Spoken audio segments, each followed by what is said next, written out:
यह इंसानियत के इतिहास की अब तक की सबसे भयानक बाढ़ थी। समुद्र का पानी उल्टा शहरों में घुस आया और ऊंची ऊंची इमारतों के साथ पूरी मानव सभ्यता को निगल गया। जब विशाल बाढ़ पहाड़ों तक डुबोने लगी, तब बची हुई मानव सभ्यता समय खरीदने के लिए रॉकेट में बैठकर अंतरिक्ष चली गई। अंतरिक्ष में मौजूद 7 स्पेसशिप्स ने मौजूदा तकनीक से एक नई मानव माँ और बेटे को तैयार करने का फैसला किया ताकि इंसानियत आगे बढ़ सके। बेटे का मॉडल पहले से तैयार था, लेकिन माँ का भावनात्मक मॉडल सिमुलेशन में बनाना था। सिमुलेटर के एक्टिव होते ही अन्ना नींद से जागती है और उसकी सारी पुरानी यादें मिटा दी जाती हैं। वह फिर उसी दिन में पहुंच जाती है जब महाबाढ़ आने वाली होती है। घर में फिर से समुद्र का पानी घुस चुका होता है और तभी उसे अनबाव का फोन आता है, जो उसे बच्चे के साथ ऊंचाई पर भागने को कहता है। अन्ना बिना रुके बच्चे को लेकर बाहर निकलती है। तीसरी मंजिल तक पानी घुटनों तक पहुंच चुका होता है और सीढ़ियां लोगों से भरी होती हैं। तभी एक जबरदस्त बाढ़ की लहर इमारत से टकराती है और पूरा अंदरूनी हिस्सा डूब जाता है। सौभाग्य से अन्ना को तैरना आता है और वह बेटे को लेकर पानी के ऊपर आ जाती है। वह पहले बेटे को ऊपर चढ़ाती है, लेकिन जब खुद ऊपर पहुंचती है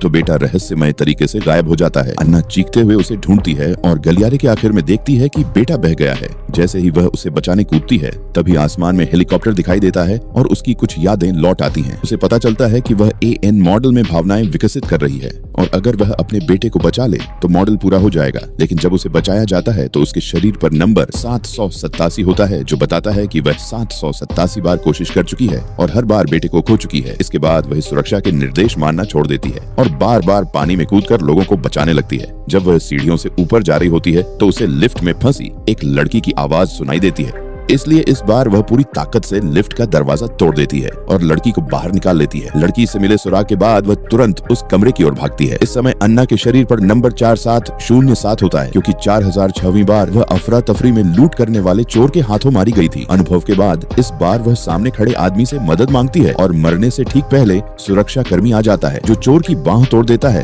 ताकि वह पानी में तैर न सके। इस खतरे के बाद भी अन्ना हार नहीं मानती और एक बार फिर ऊंची मंजिलों की ओर अपने बेटे को खोजने निकल पड़ती है।